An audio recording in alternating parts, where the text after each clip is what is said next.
High guys, welcome to cric chat with Venkatesh. ఎలాంటి ఫామ్లో లేని రవి బిష్నోయ్ ఇండియన్ టీంలోకి ఎందుకు వచ్చాడు, ఎలా వచ్చాడు? మీకు ఏమైనా అర్థమైందా? నాకైతే అర్థం కాలేదు. అలాగే కుల్దీప్ యాదవ్ని ఎందుకని పక్కన పెడుతున్నారు అండ్ ఈ వీడియోలో మనం ఇంకో విషయం కూడా తెలుసుకుందాం. అదేంటంటే ఈ రిటర్న్ క్రీస్ లేకపోతే బ్యాక్ ఫుట్ నోబాల్ ఏంటి అనేది కూడా వీడియోలో మనం తెలుసుకుందాం. ఇవన్నీ కూడా రిలేటెడ్ టాపిక్స్ కదా. రవి బిష్నోయ్ ఒకప్పుడు ఇండియన్ టీంకి చాలా రెగ్యులర్గా మ్యాచ్లు ఆడాడు. 46 T20s ఆడాడు. T20 specialist. ఐపీఎల్లో కూడా ఒకప్పుడు చాలా మంచి రికార్డు ఉన్న bowler. Lucknow super Giants team start అయినప్పుడు అతను డ్రాఫ్టింగ్లో తీసుకున్నారు. అతన్ని కేఎల్ రాహుల్ని తీసుకున్నారు. చాలా ఎక్సైటింగ్ ప్రాస్పెక్ట్గా కనిపించాడు. చిచ్చర పిడుగులాగా అతన్ని యాక్షన్, బౌలింగ్ యాక్షన్ గమ్మత్తుగా ఉంటుంది. ఎక్కువగా గుగ్లీస్ వేస్తాడు. Is not a big leg break bowler, but he was effective. IPL effective. Indian team కూడా కొన్ని మంచి పర్ఫార్మెన్స్ ఇచ్చాడు, బాగానే ఉంది. బట్ ఆఫ్ లైట్ అతను ఇండియన్ టీం నుంచి కంప్లీట్గా దూరం అయిపోయాడు. ఐపీఎల్లో కూడా గత 2 సీజన్లుగా అతని పర్ఫార్మెన్స్ ఏం బాగాలేదు. లక్నో సూపర్ జైంట్స్ అతను వదిలించేసుకున్నారు. ఎందుకంటే వాళ్ళకి దిగ్వేష్ రెడ్డి దొరికాడు. లాస్ట్ 2 సీజన్స్ బ్యాక్ అంత ఎక్కువ మ్యాచ్ కూడా ఆడించలేదు. అండ్ ఈ ఏడాది జరిగిన ఐపీఎల్లో 2026 ఐపీఎల్లో కూడా ప్లేడ్ ఫర్ రాజస్థాన్ రాయల్స్. 9 మ్యాచ్లు ఆడాడు. 9 మ్యాచ్లో 11 వికెట్లు మాత్రం తీశాడు. ఎకానమీ ఆల్మోస్ట్ 10 per over ఉంది. సో ఏ మాత్రం ఫామ్లో లేడు. మరి ఇండియన్ టీంలోకి ఎందుకు కంబ్యాక్ అయ్యాడు అతను? ఇంకెవరు లేరా? చహల్ లేడా? సరే, చహల్ని పక్కన పెట్టేసరి, ఏజ్ అయిపోయింది, తర్వాత మంచి ఫీల్డర్ కాదు, బ్యాటింగ్ చేయడు. బ్యాటింగ్ నెంబర్లో ఉన్న బ్యాటింగ్ చేస్తారు. ఎనీవే, చహల్ కాకుండా ఇంకా ఉన్నారు కదా. కానీ అతన్ని కంప్లీట్గా పక్కన పెట్టేసి కుల్దీప్ యాదవ్ని కంప్లీట్గా అతన్ని గౌతమ్ గంభీర్ వచ్చిన తర్వాత అతని విషయంలో చాలా అన్యాయం జరుగుతూ ఉంది. క్లియర్గా ఇది నేనన్న మాట కాదు, నేను ఒక్కడిని అంటున్న మాట కాదు. రవిచంద్రన్ అశ్విన్ కొన్ని రోజుల క్రితం ESPN క్రికెట్ పోకి ఇచ్చిన ఇంటర్వ్యూలో ఉన్నాడు. కుల్దీప్ యాదవ్ని గౌతమ్ గంభీర్ వచ్చిన తర్వాత సరిగ్గా హ్యాండిల్ చేయట్లేదు. అంతకుముందు రోహిత్ శర్మ, రాహుల్ ద్రావిడ్ ఉన్నప్పుడు అతను చాలా కాన్ఫిడెన్స్ ఇచ్చారు. అతని పర్ఫార్మెన్స్ కూడా మంచి పర్ఫార్మెన్స్ ఇచ్చాడు. అప్పట్లో చాలా మంచి పర్ఫార్మెన్స్ ఇచ్చాడు. Is one of our heroes in the world cup also. మరి కొత్తగా గౌతమ్ గంభీర్ వచ్చిన తర్వాత అతనికి సరిగ్గా అవకాశాలు రావట్లేదు. Is a confidence bowler. Confidence నుంచి కన్సిస్టెంట్ రన్ ఇస్తే అతను you will deliver. Is a wicket taker. Ravi Bishnoi is not a wicket taker, but Kuldeep Yadav is a wicket taking bowler. కానీ గంభీర్ వచ్చిన తర్వాత ప్రతి మ్యాచ్లో వాషింగ్టన్ సుందర్ ఆడిస్తాడు, లేకపోతే ఇలాంటి రవి బిష్నోయ్ని తీసుకొస్తాడు. కుల్దీప్ యాదవ్ని ఖచ్చితంగా పక్కన పెడతాడు. మీకు గుర్తుండే ఉంటుంది, ఇంగ్లాండ్తో జరిగిన టెస్ట్ సిరీస్లో మనం డ్రా చేసుకున్నాం, 2-2 డ్రా చేసుకున్నాం. కానీ చాలామంది అభిప్రాయంలో, ఇంక్లూడింగ్ మీ, అంటే నేను గ్రేట్ అని కాదు, చాలా సందర్భాల్లో నేను చెప్పాను, కుల్దీప్ యాదవ్ని కనుక ఆ సిరీస్లో ఆడించి ఉంటే, కనీసం 2-3 మ్యాచ్లు ఆడించి ఉంటే మనం సిరీస్ గెలిచి ఉంటాం. మనకు ఒక వికెట్ టేకింగ్ బౌలర్ లేని లోటు చాలా క్లియర్గా కనిపించింది. చాలామంది అదే నమ్ముతారు. బట్ కుల్దీప్ యాదవ్ ఆ సిరీస్లో ఒక్క మ్యాచ్ కూడా ఆడించలేదు. 20 టెస్టులు ఆడారు గంభీర్ వచ్చిన తర్వాత. ఇండియా 20 టెస్ట్ మ్యాచెస్ ఆడారు. దాంట్లో 6 మ్యాచ్ల్లో, అవి కూడా ఇండియాలో ఆడిన మ్యాచ్ల్లో మాత్రమే కుల్దీప్కి అవకాశం వచ్చింది. సరే, అతను బ్యాటింగ్ ఎక్కువ ఇంపార్టెన్స్ ఇస్తాడు. Allrounders like Washington what is this performance? ఏం పర్ఫార్మెన్స్ ఇస్తున్నాడు వాషింగ్టన్ సుందర్? మనం T20స్లో తీసుకోండి. గంభీర్ వచ్చిన తర్వాత మనం 49 T20 ఇంటర్నేషనల్స్ ఆడాం. కానీ Kuldeep played only 14. Can you believe this? Only 14, అంటే 1/4 మాత్రమే ఆడాడు కుల్దీప్. ఈయన వచ్చిన తర్వాత ఆల్మోస్ట్ 1/4 మాత్రమే ఆడాడు. మ్యాచ్ సార్ కరెక్ట్, 14 మ్యాచ్ మాత్రమే. 14 మ్యాచ్ల్లో అతను 26 వికెట్లు తీశాడు, విచ్ ఇస్ వెరీ గుడ్. అంటే ఆల్మోస్ట్ ప్రతి మ్యాచ్కి 2 వికెట్లు తీస్తాడు. Near about 2 wickets per match, which is excellent T20. ఎందుకంటే 4 ఓవర్లు వేస్తారు మీరు T20. అతని bowling average is very good, 12.88. ఎంతమంది బౌలర్స్ 12.88 బౌలింగ్ యావరేజ్ ఉంటుంది? Is having bowling average in those 14 matches 12.88. Economy is decent, 7.52. ఈ రోజుల్లో 7.52 ఎకానమీ అంటే ఎక్సలెంట్. ఇంత మంచి ఫిగర్స్ ఉండి కూడా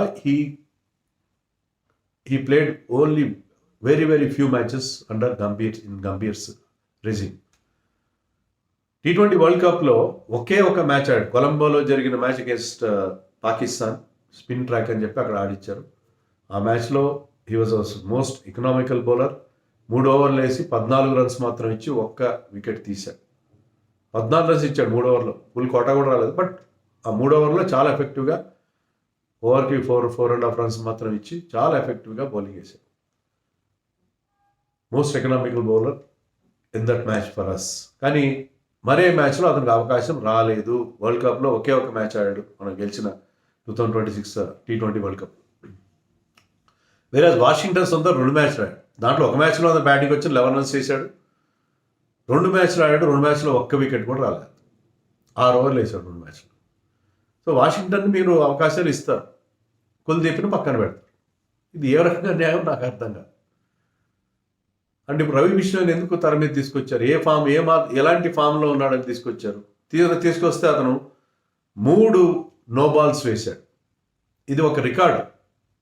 ఒక test playing full member nation చెందిన ఒక బౌలర్ ఒక T20 ఇంటర్నేషనల్లో 3 నో బాల్స్ వేయడం అనేది రికార్డ్. మామూలుగా స్పిన్నర్స్ నో బాల్ వేయడం అనేది క్రైమ్. అసలు వైట్ బాల్ క్రికెట్లో నో బాల్ ఎవరు వేయడమైనా క్రైమే, స్పిన్నర్స్ వేయడం మరీ క్రైమ్. ఎందుకంటే వాళ్ళు లాంగ్ రన్ అప్ ఉండదు. ఫాస్ట్ బౌలర్స్ ఒకసారి కొంచెం స్ట్రెచ్ అవుతారు, అది ఫ్రంట్ ఫుట్ నో బాల్ అవుతుంది. కానీ బ్యాక్ ఫుట్ నో బాల్ వేసాడు. బ్యాక్ ఫుట్ నో బాల్ ఎందుకంటే అతని రన్అప్ గమ్మత్తుగా డయాగ్నల్గా ఉంటుంది. చాలా దూరం నుంచి పరిగెత్తుకుంటూ వస్తాడు, సైడ్ నుంచి పరిగెత్తుకుంటూ వస్తాడు. సో అతను రన్అప్లో 3 నో బాల్స్, ఆ క్రూషియల్ 17th ఓవర్. శ్రేయస్ గారు పేరు చెప్పలేదు కానీ ఒక పర్టికులర్ ఆస్పెక్ట్ వల్ల మేము ఓడిపోయామని చెప్పాడు. ఒక ప్లేయర్ని టార్గెట్ చేయడం కరెక్ట్, కానీ ఆ 29 రన్స్ దట్ ఈ considered in the 17th over, దానివల్ల మనం మ్యాచ్ ఓడిపోయాం. దీనికి ఎవరు కారణం? ఎందుకు ఆడించాలి? ఒక పేసర్ని ఆడించుంటే బాగుండేది. స్పిన్నర్స్ అయినా ఓకే, కుల్దీప్ యాదవ్ ఇటీవల నేను కూడా ఒప్పుకుంటాను, కుల్దీప్ యాదవ్ మొన్న ఐపీఎల్లో సరిగ్గా బౌలింగ్ చేయలేదు. Okay, I to agree. ఐపీఎల్లో అతను కొంచెం ఎక్స్పెన్సివ్ అయ్యాడు, వికెట్లు కూడా ఎక్కువ తీయలేదు. 11 రన్ మ్యాచెస్ ఆడాడు. కొంత బ్రేక్ తీసుకుని వచ్చిన తర్వాత అతను ఆడిన ఆఖరి మ్యాచ్, మేబీ ఢిల్లీ ఆడిన ఆఖరి మ్యాచ్లో, ఢిల్లీ క్యాపిటల్స్ ఆడిన ఆఖరి మ్యాచ్లో he was the man of the match. 3 వికెట్లు తీశాడు. అతను ఏం చెప్పాడంటే, నేను వెళ్ళి మా కోచ్ దగ్గరికి వెళ్ళాను, కొంత చిన్న బ్రేక్ తీసుకున్నాడు. వెళ్ళి నా యాక్షన్లో అట్లా కొన్ని మార్పులు, కొన్ని చిన్న అడ్జస్ట్మెంట్స్ చేశాను. సో ఐపీఎల్ ఆఖరి మ్యాచ్లో he bowled and got man of the bowled well and got man of the match. Test మ్యాచ్లో 3 వికెట్లు తీశాడు ఒక ఇన్నింగ్స్లో ఆఫ్ఘనిస్తాన్తో. Not bad performance. సో అతను అంత గొప్ప ఫామ్లో లేడు. ఒప్పుకున్నా సరే, కుల్దీప్ యాదవ్ ఫామ్లో లేడు, అతనికి బ్రేక్ కావాలి. నేను కూడా చెప్పాను కుల్దీప్ యాదవ్ బ్రేక్ ఇవ్వమని చెప్పి. మరి కుల్దీప్ యాదవ్ బ్రేక్ ఇచ్చినప్పుడు ఇంకెవరు లేరా ఇంగ్లాండ్ టీంలో? సరే, లెగ్ స్పిన్నర్స్ పెద్దగా మనకు కనబడట్లేదు, పెద్ద గొప్ప leg spinner. Yuvraj Nigam still ఈ కుడ్ బి ట్రైడ్ బికాస్ ఈ can also bat a bit. అంత గొప్ప పర్ఫార్మెన్స్ ఏం లేదు. సుయేష్ శర్మ అస్సలు లేదు. సరే, లెగ్ స్పిన్నర్స్ సరైన వాళ్ళు మనకు కనబడట్లేదు పిక్చర్లో. మీకు లెఫ్ట్ ఆర్మ్ స్పిన్నర్స్ ఆడించుకోవచ్చు కదా. Why not Manav Suthar and Harsh దుబేని మీరు ఆల్రెడీ మీ రాడార్లో ఉన్నారు కదా, తెర మీద తీసుకొచ్చారు కదా ఆల్రెడీ. వాళ్ళు దే ప్లేయింగ్ ఫర్ ఇండియా. వాళ్ళిద్దరిలో ఎవరో ఒకరు తీసుకోవచ్చు కదా. ఎక్కువ మంది లెఫ్ట్ హ్యాండర్స్ లేరు కదా వీళ్ళ టీంలో, except Jacob Bethell and Shankar I think. So అలాంటప్పుడు మీరు ఇంకో లెఫ్ట్ ఆర్మ్ స్పిన్నర్ని తీసుకెళ్ళండి సరిపోయింది. వై రవి బిష్ణోయ్? నాకు ఇది ఏమాత్రం అర్థం కాదు. అయితే వీళ్ళిద్దరు కాకుండా సరే, ఏజ్ 35 years ఉన్న Krunal Pandya is in great form, and వీళ్ళందరికంటే కూడా బెస్ట్ బ్యాట్స్మెన్ అతను. డౌన్ ద లైన్ చివరిలో వచ్చి బ్రహ్మాండమైన బిగ్ హిట్స్ కొట్టగలడు. అండ్ అతని ప్రస్తుతం వేస్తున్న అతని bowling, he might not be A candidate for the next world cup.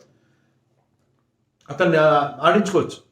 వీళ్ళందరినీ పక్కన పెట్టి రవి బిష్ణోయ్ నేను తీసుకొచ్చారు, నాకు అర్థం కాదు. అంటే గతంలో మీరు ఏమంటున్నారంటే, నేను వరుణ్ చక్రవర్తిని కంప్లీట్గా పక్కన పెట్టారు ఇండియన్ టీంని, తీసుకొచ్చి మళ్ళీ అతను ఒక మ్యాచ్ విన్నర్గా మార్చాను. వాషింగ్టన్ సుందర్ని తీసుకొచ్చాను చూడండి, నేను హర్షిత్ రాణాని తీసుకొచ్చాను. ఇప్పుడు రవి బిష్ణోయ్ని కూడా మళ్ళీ ఆడించి, అంటే అతనికి ఏంటంటే కోచ్ ఎప్పుడు, నేను మళ్ళీ చెప్తున్నాను ఇదే మాట, కోచ్ ఎప్పుడు సైడ్ లైన్స్లో ఉండాలి. కోచ్ ఏంటంటే, నేను చేశాను, నేను వచ్చిన తర్వాత నేను పుట్టాను లోకం మెచ్చింది అని ఒక పాత పాట. అలాగే నేను వచ్చిన తర్వాత ఎన్ని మార్పులు చేశాను చూడండి. వాళ్ళు ఎంతమంది మీరు పనికి అనుకున్న క్రికెటర్స్ని మళ్ళీ గ్రేట్ మ్యాచ్ విన్నర్స్గా, వరల్డ్ బీటర్స్గా తీర్చిదిద్దాను అనే ఒక క్రెడిట్ కొట్టేద్దాం అనుకునే ఒక ఫీలింగ్ అతను. Is not a bad coach అన్నాడు. బట్ ఎప్పుడు ఏంటంటే ఐగోయిస్టిక్ మెంటాలిటీ, ఆ నార్సిసిస్టిక్ మెంటాలిటీ అతనిలో చాలా క్లియర్గా కనిపిస్తుంది. అతను ఏమనుకుంటాడు అంటే, నేను వచ్చి తీసుకొస్తాను చూడండి రవి బిష్ణోయ్, మళ్ళీ నేను ప్రూవ్ చేస్తాను. ఇలాంటి ప్రయోగాలు అవసరమా మనకి? ఫామ్లో లేని ప్లేయర్ని నా దగ్గరికి వస్తే, ఆల్రెడీ ఒక బౌలింగ్ కోచ్ సాయిరాజ్ బౌతుల్ని పెట్టాను, చూడండి I can do wonders, miracles చేసి చూపిస్తాను. ఇలాంటి థింకింగ్ కోచ్లో ఉండకూడదు. టీం బాగా పర్ఫామ్ చేస్తుంది. నేను సైడ్ లైన్స్లో గ్యారీ కర్సన్ అదే పని చేశాడు, రాహుల్ ద్రావిడ్ అదే పని చేశాడు, అంతమంది జాన్ రైట్ అదే పని చేశాడు. కాబట్టి మనకు అప్పుడు వాళ్ళందరి హాయంలో మంచి రిజల్ట్స్ వచ్చాయి. కానీ గ్రెగ్ చాపెల్ లాగా నేను వచ్చి ఈ టీం మొత్తం స్వరూభావాలు మార్చేస్తాను, వీళ్ళ నుంచి బ్రహ్మాండమైన రిజల్ట్స్ తీసుకోసం కొన్ని ఎక్స్పెరిమెంట్స్ చేసి వాటిని క్లిక్ చేస్తాను అని అనుకుంటే టీంను ఒక ప్రయోగశాలగా మారిస్తే చాలా చాలా ఇబ్బందులు. So Ravi Bishnoi experiment bringing him back is totally misfired. అలాగే అంతకుముందు మనం వాషింగ్టన్ సుందర్ చూసాం. Washington Sundar is a misfit for white ball cricket, particularly T20s. వన్డేస్లో ఇప్పటికీ అతనికి కొంత, ఎందుకంటే అక్కడ అతను స్టడీగా ఆడగల ప్లేయర్ కాబట్టి. T20లో Washington Sundar and Ravi Bishnoi has no role at all. ఎవరు చెప్పగలరు? మేము ఎవరిని వినాం. పబ్లిక్ చెప్పేదాన్ని, సోషల్ మీడియాలో చెప్పేదాన్ని, లేకపోతే వేరే వాళ్ళు ఇలాంటి యూట్యూబర్లు చెప్పేదాన్ని మేము పట్టించుకోం. నా ఇష్టం వచ్చిన మేము నిర్ణయాలు తీసుకుంటాం అనే ఒక ఫీలింగ్ ఉంటే ఎవరేం చేయలేరు. సో ఇంకా రిటర్న్ క్రీస్ నో బాల్ గురించి మనం మాట్లాడదాం. ఇప్పుడు మామూలుగా మీకు బౌలింగ్ క్రీస్ అంటే స్టంప్స్ లైన్లో ఉంటుంది. మీకు పాపింగ్ క్రీస్ అంటే అది రెండు రకాల బ్యాట్స్మెన్ కాదు, లక్ష్మణ్ రేఖ. బౌలర్స్ కన్నా లక్ష్మణ్ రేఖ, బౌలర్స్ దాటి బౌలింగ్ చేయకూడదు. బ్యాట్స్మెన్ అది దాటి వెళ్తే బాల్ కనుక కీపర్ కలెక్ట్ చేస్తే వాళ్ళు స్టంప్ అవుట్ చేయొచ్చు, లేకపోతే రన్అట్ కూడా అయ్యే అవకాశం. సో అది పాపింగ్ క్రీస్, బౌలింగ్ క్రీస్ అనేది స్టంప్స్ లైన్లో ఉంటుంది. సైడ్లో ఉండే లైన్స్ని మనం రిటర్న్ క్రీస్ అంటాం. సైడ్లో అడ్డంగా ఉండే లైన్స్, నిలువుగా ఉండే లైన్స్ని రిటర్న్ క్రీస్ అంటాం. ఆ రిటర్న్ క్రీస్కి మీకు ఫ్రంట్ ఫుట్ తగిలితే పర్వాలేదు, బ్యాక్ ఫుట్ కనుక తగిలితే తగిలితే చాలు, కట్ చేయాలన్న పని లేదు. మామూలుగా మీరు పాపింగ్ క్రీస్ కట్ చేయడం అనేది చాలా ఇంపార్టెంట్. కొంత పోర్షన్ వెనకాల ఉండాలి, కట్ చేయడం కాదు. దాన్ని టచ్ చేసినా కూడా నో బాల్ ఇస్తారు, టచ్ చేసినా కూడా నో బాల్స్. అది రిటర్న్ క్రీస్, లేకపోతే బ్యాక్ ఫుట్ నో బాల్. అలాంటి 3 back foot no balls Ravi Bishnoi వేసి మనకు పంపించాడు. సో ఈ హోల్ థింక్ మీద మీరు ఏమనుకుంటున్నారో అనేది నాకు కామెంట్స్లో చెప్పండి.